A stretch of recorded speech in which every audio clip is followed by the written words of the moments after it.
book is going to launch, but this is the platform where I must inform you few basic things or which take away from the book. So I pointed out 10 basic points which anyone, if you go through the book, you can find. Either you can say the takeaway from the books or the 10 things which breaking some myth you can from the books you can analyze, you can find. And what are those 10 things? First, every one of in sex trafficking, every girl is vulnerable. So there is no one safe in this world.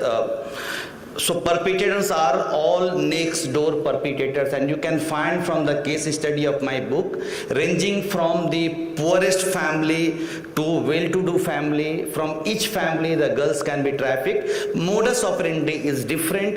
The perpetrators are next door. By and large the people know them. That's the first point, and you can find there's a 80 case study which I did, which is annexed to the books, and each case study will give you the idea how the sex trafficking can take place, and no one can claim, any girls can claim that I am safe. They are vulnerable and we require some actions. 2. The second takeaway which you can find in my books, which very contentious issues of the agency, because there are many proponent of the sex work approach. They argue that the women are there with choice, they are doing prostitution voluntarily, they are carrying agency, and we do have to respect their agency. So the approach is sex work. I try to demonstrate by series of cases and countering some of the research work which were done by the earlier academicians. For instance, Prabha Kotiswaran has done excellent work on when she analyzed 50 cases from 2 brothel of India, 25 from Sonagachi and 25 from some other places. And from those cases only I try to create a similarity that what case she has pointed out in her book to justify sex work model or agency. I have shown the similar circumstances of the cases, that what she is saying as a agency or voluntary thing, there is nothing called voluntariness. It's all, I have given the word, it's eclipse of agency. The way we have a like sun eclipse, a moon eclipse, Suraj Garan, Chand Garan, the time when its eclipse are there, the real picture we cannot see. As soon as this eclipse is over, we can see the reality. So when those who found the agency in a women who are in the red light area in a brothel, they are finding them in an environment where it's eclipse. Let bring them out. Keep them free, give them liberty, give them alternative some things, and then you ask them, you can get the real agency. And so that's I try to demonstrate, because I did 80 case studies of those victims who trafficked some point of time, rescued, repatriated, returned in their home they are. Had I interviewed them in their, when they were in exploitative conditions, I could have got the complete different picture. As I interviewed them when she is completely free, in a free environment, I can get the clear picture. Was it really agency or it was exploitation? In my view, there is nothing called agency, there is nothing called choice. Choice, what people say, is absence of choice, because they have no right to choose. And then with the agency is basically eclipse of agency. That is the second point. Third point, the state responsibility should be forefront. Whatever we say, we the people of India, we have constituted the constitution we have made, but state cannot absolve from responsibility, because by and large there are many things which state supposed to do, they have not done. And accordingly, without state machinery, without state mechanism, without having an institutional system, we cannot combat trafficking. So state must be responsible, even in those circumstances when non-state actors do trafficking. There are state actors who play certain kinds of role, and they play sometimes directly, indirectly. I discussed many case studies from my cases, from interviews, what kinds of role the state functions has played in the trafficking processes. So we cannot absolve state from the state responsibility, and they have to take the responsibility. Fourth, effective prosecutions can only be possible if the victim is in the main stakeholder in the forefront in the entire proceedings. Otherwise, it's not possible. Sometimes we feel very happy that the Calcutta police has rescued some girls, prosecuted traffickers. The real picture we doesn't know. Why we doesn't know is that we don't know exactly under which section they have booked.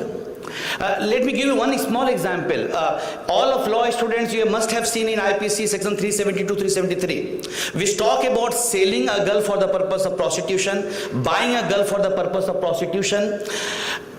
as a common sense says, when there is a seller, there is a buyer. Just go and find NCRB data. 1 year when the selling of, for the purpose of protection is 116 cases, which is very small in number. Buying is only 6. When the selling is 112, buying is only 7. Why this? It's deliberately police do not prosecute the local mafia, local brothel owner, powerful people, because so sometimes we only for the show outsider we see there's a cases, but we don't see in reality they are not targeting the real people who are there. So what is required is that every agency when they work, victim will be the central focus point, and they are doing because the victims is there and victim justice need to be produced. So that's the fourth point. Fifth, in order to prevent trafficking, I have written a chapter on prevention of trafficking, and I say there is 2 things which require. What are those 2 things? One, we have to address the vulnerability. There is a research methodological issues. There are many research which categorically when they do some kinds of quantitative research, they go to some area, prepare the documents, go to area and do the interviews in 10 seconds, 1 minute, 2 minutes to each victims. And why you become trafficked? I was poor. My family was not able to eat. These are the comments are coming.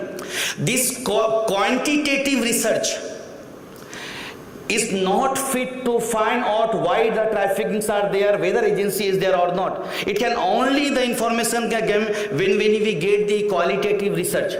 So unless you talk to the victim at length, you cannot get why the information comes. So it's what my finding is that every trafficking is taking place not because of poverty, not because of other things, not because of illiteracy. These are all different factors which make a girl vulnerable. So the trafficking taking place because of vulnerability, vulnerability lead to trafficking, trafficking lead to prostitution. So those who are in prostitution because of this chance they went there. So we have to address vulnerability, that's the first step. Second step which I have argued in my book on prevention, we require 2 kinds of demand. One demands are the users demands, customers demand. But that's alone not enough. Parallelly, we require address the profiteers demand. So one side we require two kinds of demand, profiteers demand and customer demand. Other side we require vulnerability to be reduced. These 2 if can collectively work, that can only prevent the trafficking. That's the 5th point. 6th, legalization of prostitution will have a disastrous effect. And what we require is we have to adopt sexual exploitation's approach. Now, till now, our entire policy of the government is they don't look into feminist approach either to go into sexual exploitation approach or sex work approach. Now, we have to be very clear which approach we are going. Unless you link your policy with this approach, we will not able to combat trafficking. And in my views, we have to adopt sexual exploitation approach to combat trafficking. 7. Non-serious approach by the state machinery or deliberate attempt by the state machinery to protect the perpetrators responsible for further perpetuation of this crime. Perpetually is going on throughout the countries. One of the reason is state is still they are not serious. So there's a state responsibility and they have to discharge their duty. 8th point. Lack of legal mechanisms to fulfill many rights of the victims. For instance, says alternative to repatriations. We don't have any law. We don't have any law in the respect of protection of victims from the prosecution. We have some Government of India notifications, but directly still there is a Foreigners Act and there is a prosecution. And I found even after Government of India notification, there are prosecution from the comes up where the victims are prosecuted by the state, and there are many cases you will find from the case studies how many cases are being prosecuted. 9. The sensitivity of the all functionaries including judiciary is very important. I pointed out from the case studies, showing different case studies, we might get excellent judgment when the point comes giving in the rate jurisdiction when the Supreme Court or High Court decides something, but in the trial court when the cases goes, even for the slight issues, the kinds of interpretations, again the male mindset which we have among the judges, that become responsible for unwanted acquittals. So we require some kinds of sensitivity at every functionary's level. And my entire focus of the book is that all these services which are available for the victim, it need to be integrated. That's a 10th point. So I developed an integrated reparations model. If we can, the service which are available from one platform, if we can give it to the victims in an integrated manner, that manner only we can able to combat trafficking, otherwise not. So these are the 10 points takeaway which are there from my books.